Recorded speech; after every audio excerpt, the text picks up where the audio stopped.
আফগানিস্তান পাকিস্তানের মধ্যে বিরোধে সুরাহার কি কোনো পথ নেই?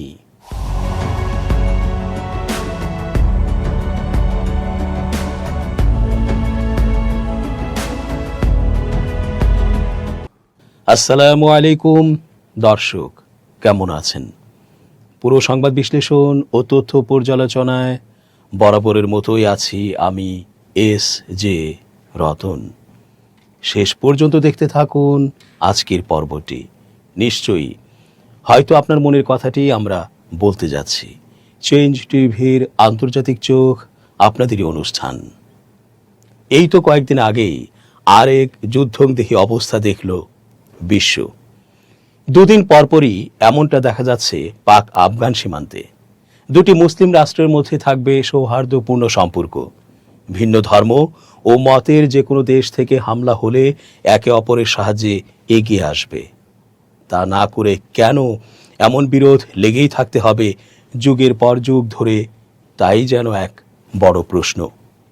এর কি কোনো সুরাহা নেই? ইতিহাস কি বলে? এই তো কয়েকদিন আগেই আফগানিস্তানের পূর্বাঞ্চলের 3টি প্রদেশে পাকিস্তানের হামলায় 36 জন বেসামরিক নাগরিক নিহত এবং 163 জন আহত হয়েছেন। সোমবার 29 জুন তালেবান সরকারের উপমুখপাত্র হামদুল্লাহ ফিতরাত এ দাবি জানান।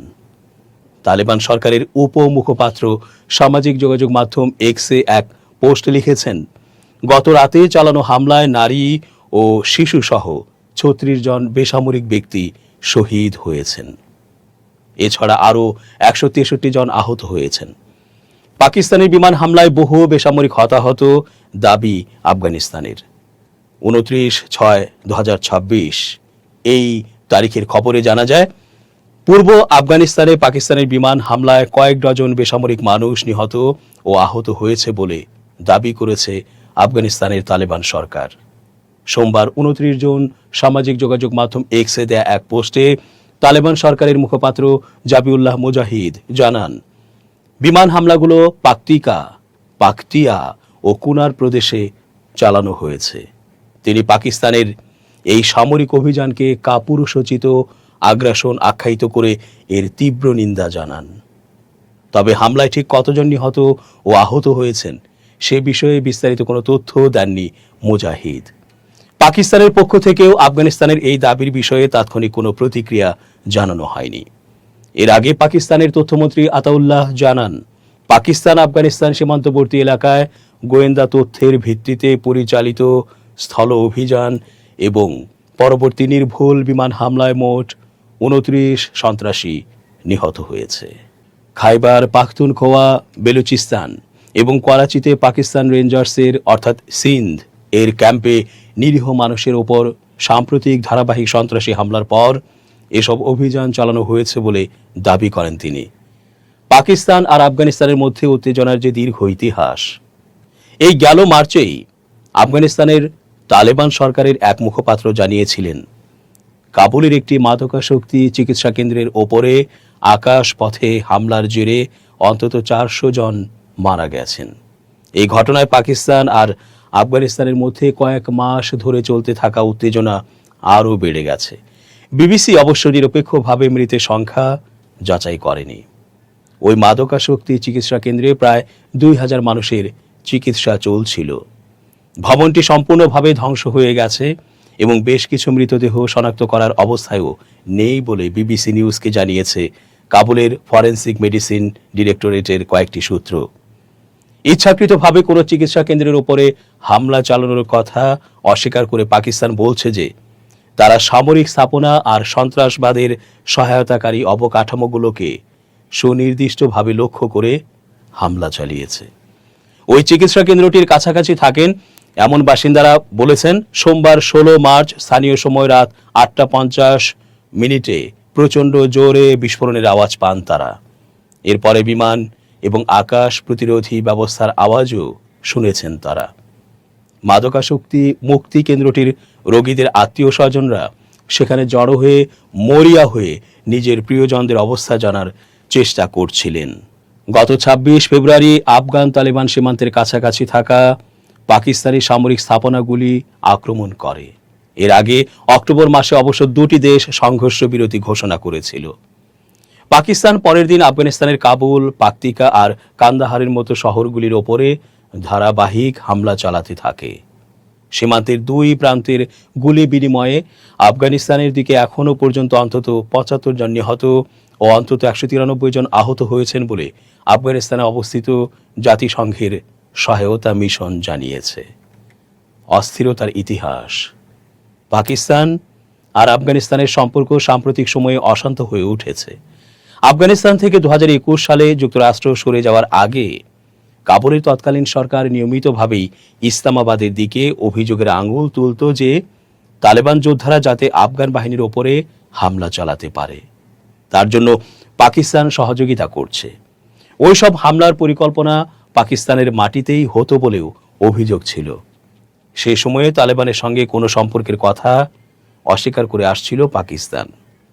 দেশটির পররাষ্ট্র মন্ত্রণালয়ের এক মুখপাত্র ওইসব অভিযোগগুলিকে হাস্যকর বলে মন্তব্য করেছিলেন। আফগানিস্তান থেকে যুক্তরাষ্ট্র সরে যাওয়ার পথ মসৃণ করে দিয়েছিল যে দোহা চুক্তি, তা চূড়ান্ত করতে আলোচনায় সহযোগিতা করেছিল পাকিস্তান। এরপরে দ্রুত তালেবান ক্ষমতায় ফিরে আসে। তালেবান যখন প্রথম দফায় আফগানিস্তানের ক্ষমতায় ছিল, সেই ১৯৯৬ থেকে ২০০১ সালে মাত্রই হাতে গোনা কয়েকটি দেশ আনুষ্ঠানিকভাবে তালেবান সরকারকে স্বীকৃতি দিয়েছিল। পাকিস্তান সেগুলির অন্যতম। তবে তালেবান যখন দ্বিতীয় দফায় ক্ষমতায় ফিরল, তখনও যেভাবে দুটি দেশের মধ্যে উত্তেজনা বৃদ্ধি পেয়েছে, তাতে স্পষ্ট যে দ্বিপাক্ষিক সম্পর্ক ভঙ্গুরি রয়ে গেছে।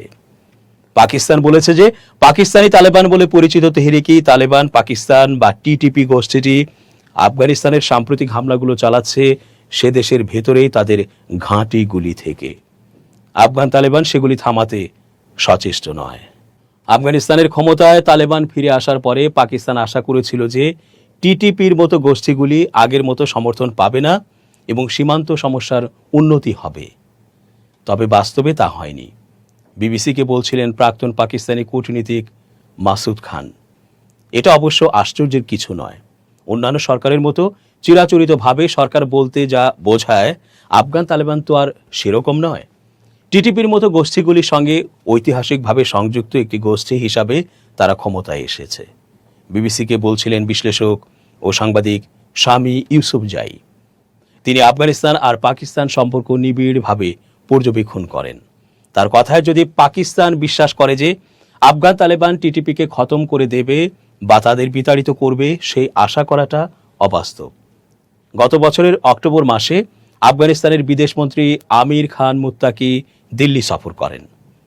তারপরেই পাকিস্তানের চিরশত্রু ভারতের সঙ্গে আফগানিস্তানের কূটনৈতিক সম্পর্ক পুনঃস্থাপিত হয়। ওই অক্টোবর মাসেই পাকিস্তানের প্রতিরক্ষামন্ত্রী খাজা মোহাম্মদ আসিফ জিও সংবাদ চ্যানেলকে দেয়া এক সাক্ষাৎকারে আফগানিস্তানের দিকে অভিযোগের আঙুল তুলে বলেছিলেন যে তারা দিল্লির হয়ে এক ছায়াযুদ্ধে নেমেছে। ভারত অবশ্য সবসময় অস্বীকার করে থাকে যে আফগানিস্তানের অভ্যন্তরে তারা কোনো পাকিস্তান বিরোধী গোষ্ঠীকে সমর্থন দেয়। তবে ভারত আর আফগানিস্তানের মধ্যে কূটনৈতিক বরফ গলে যাওয়াটাকে পাকিস্তানের কাছে প্রতীকী পরাজয় বলে মনে করেন ইউসুফজাইয়ের মতো বিশ্লেষকরা। পর্যবেক্ষকদের মতে ভারত একদিকে ওই অঞ্চলে বিনিয়োগ করতে চাইছে, অন্যদিকে তালেবান চাইছে যে এই অঞ্চলে দেশগুলির সঙ্গে সম্পর্ক গড়ে তুলে বিচ্ছিন্ন হয়ে থাকার অবস্থার অবসান করা। কিন্তু ইউসুফজাই বলছেন বিষয়টা অত সহজ নয়। ভারতের পক্ষে তালেবান সরকারকে বাস্তবে সমর্থন দেওয়ার সীমাবদ্ধতা আছে, কারণ কাবুল একটি কঠোর জিহাদি আদর্শগত ব্যবস্থাপনার মাধ্যমে দেশ চালায়। এটা ইসলামাবাদের কাছে কিছুটা স্বস্তির বিষয়। অন্যান্য দেশ যা বলছে, কাবুলের ওপরে সাম্প্রতিক বিমান হামলার পরে প্রথম সুযোগেই যুদ্ধবিরতির আহ্বান জানিয়েছে চীন। পাকিস্তান আর আফগানিস্তান উভয় পক্ষকেই যত দ্রুত সম্ভব শান্ত ও সংযমী হয়ে মুখোমুখি বসে আলোচনার কথাও বলেছে চীন। বেইজিং জানাচ্ছে যে চীনের পররাষ্ট্রমন্ত্রী ওয়াং ই বিষয়টি নিয়ে গত এক সপ্তাহে আফগান ও পাকিস্তানি পররাষ্ট্রমন্ত্রীদের সঙ্গে ফোনে কথা বলেছেন। আফগানিস্তানের মানবাধিকার পরিস্থিতি নিয়ে জাতিসংঘের বিশেষ দূত রিচার্ড বেনেট এক্সে পোস্ট করেছেন যে সাম্প্রতিক হামলা ও বেসামরিক নাগরিকদের মৃত্যুতে তিনি হতাশ। তিনি লিখেছেন, আমি সব পক্ষকে অনুরোধ করছি উত্তেজনা প্রশমন করুন, সর্বাধিক সংযম দেখান আর আন্তর্জাতিক আইনকে সম্মান করুন, যার মধ্যে হাসপাতালের মতো বেসামরিক স্থাপনা ও বেসামরিক মানুষদের সুরক্ষার আইনও আছে। আগে প্রতিবেশী দেশ ইরান বলেছিল আফগানিস্তান ও পাকিস্তানের মধ্যে আলোচনায় সহায়তা করতে তারা প্রস্তুত।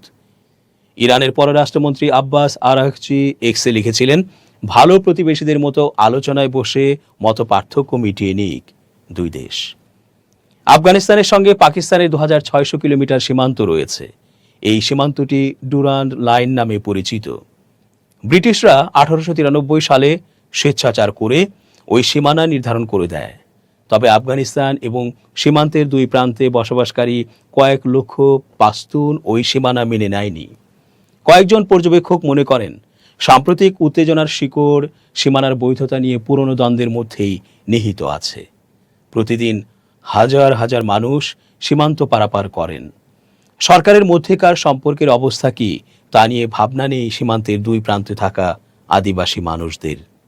এদের সীমান্তের দুই দিকে পারিবারিক আর সামাজিক যোগসূত্র আছে। তাই দুই দেশের মধ্যে সম্পর্ক দ্রুত স্বাভাবিক করে নেওয়াটা খুবই প্রয়োজন। দর্শক, শেষ করছি আজকের মতো। এতক্ষণ ধৈর্য ধরে পুরো আয়োজনে থাকার জন্য অনেক ধন্যবাদ। শুভকামনা অহর্নিশ। change tv.press এক ফোঁটা হলুদও নেই।